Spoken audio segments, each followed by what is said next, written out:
ভিডিওটা শুরু করার আগে একটা ছোট অনুরোধ। এই গল্পটা একদম একা অন্ধকারে হেডফোন পরে শোনা ভালো, কারণ আজকের গল্পটা কোনো রূপকথা নয়।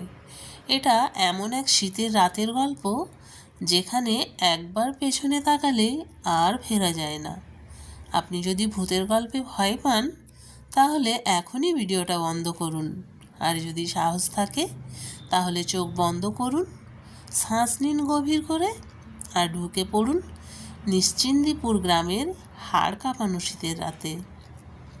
গ্রামের নাম নিশ্চিন্দিপুর। দিনে খুব সাধারণ, কিন্তু রাতে এই গ্রামকে সবাই এড়িয়ে চলে। সেই রাতে কুয়াশা এত ঘন ছিল যে নিজের হাত বাড়ালেই আঙুল দেখা যাচ্ছিল না। চাঁদ ছিল, কিন্তু আলো নেই। মনে হচ্ছিল চাঁদও বুঝি ভয় পেয়ে মুখ ঢেকে ফেলেছে।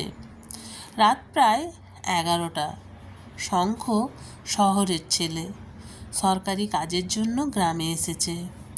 লোকজন অনেকবার বলেছে, রাত হলে বেরোবেন না বাবু, বিশেষ করে পুরনো রাস্তা দিয়ে না।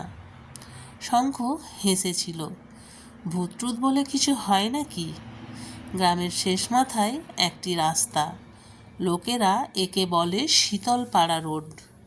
এই রাস্তায় নাকি রাত 12টার পর পায়ের শব্দ শোনা যায়। কেউ ডাক দেয় নাম ধরে, আর যে পেছনে ফিরে তাকায় সে আর ফেরে না। শঙ্খ সেদিকেই হাঁটছিল। চারপাশ নিস্তব্ধ, শুধু কচ কচ শব্দ, বরফে জমে থাকা ঘাসের ওপর পা পড়ার। হঠাৎ খসখস, পেছনে কেউ হাঁটছে। শঙ্খ থামল, পেছনে তাকালো, কেউ নেই। আরও কিছুটা এগোনোর পর শঙ্খ খুব স্পষ্ট করে কেউ তার নাম ডাকলো। গলার স্বরটা অদ্ভুত, মেয়েলি, কিন্তু কাঁপা কাঁপা। শঙ্খের বুকের ভেতর কেঁপে উঠল। কে? কোনো উত্তর নেই। কুয়াশার ভেতর দিয়ে হঠাৎ একটা ছায়া দেখা গেল। সাদা শাড়ি পরা একজন নারী, চুল এলোমেলো, মুখ স্পষ্ট নয়। সে দাঁড়িয়ে আছে রাস্তার ধারে। মেয়েটি ধীরে ধীরে এগিয়ে এলো, পা মাটিতে ছুঁয়েও যেন শব্দ হচ্ছে না। সে বলল, ঠান্ডা লাগছে, একটু বাড়ি পৌঁছে দেবে? কণ্ঠস্বর শুনে শঙ্খর গলা শুকিয়ে গেল। শীতের এত রাত এই নির্জন রাস্তায় একজন মেয়ে, মনের ভেতর সব সতর্ক ঘণ্টা বেজে উঠল। তবু ভদ্রতা। আপনি কোথায় থাকেন? মেয়েটি আঙুল তুলে দেখালো পুরনো শ্মশানের দিকে। শঙ্খের হাত পা ঠান্ডা হয়ে গেল। দুজনে হাঁটছে, কিন্তু শঙ্খ খেয়াল করলো মেয়েটির পা মাটিতে পড়ছে না, আর তার শরীর থেকে বরফের মতো ঠান্ডা বাতাস বেরোচ্ছে। হঠাৎ শঙ্খ দেখলো তার পায়ের ছাপ পড়ছে, কিন্তু মেয়েটির কোনো ছাপ নেই।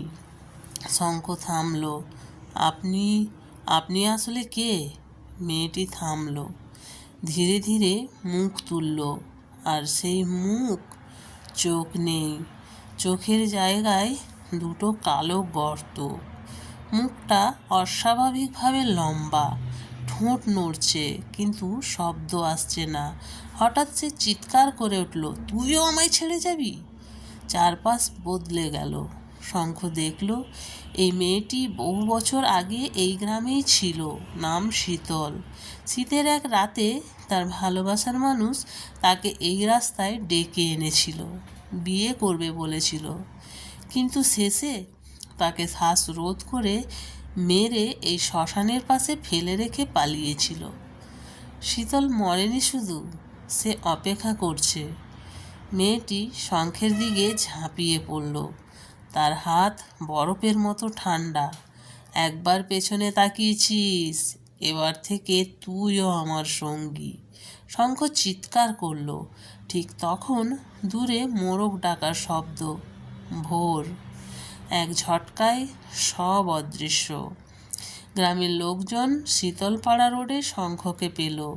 সে জীবিত, কিন্তু চোখ দুটো তার ফাঁকা, কথা বলে না, শুধু বারবার বলে, শীতের রাতে কেউ ডাকলে পেছনে তাকিও না। আজও নিশ্চিন্দিপুরে শীত নামলেই লোকেরা বলে, শীতল এখনো হাঁটে, শুধু নতুন সঙ্গী খোঁজে। আর আপনি আজ রাতে যদি শীতের হাওয়ায় কেউ আপনার নাম ধরে ডাকে, তাহলে কি করবেন? কমেন্ট করুন।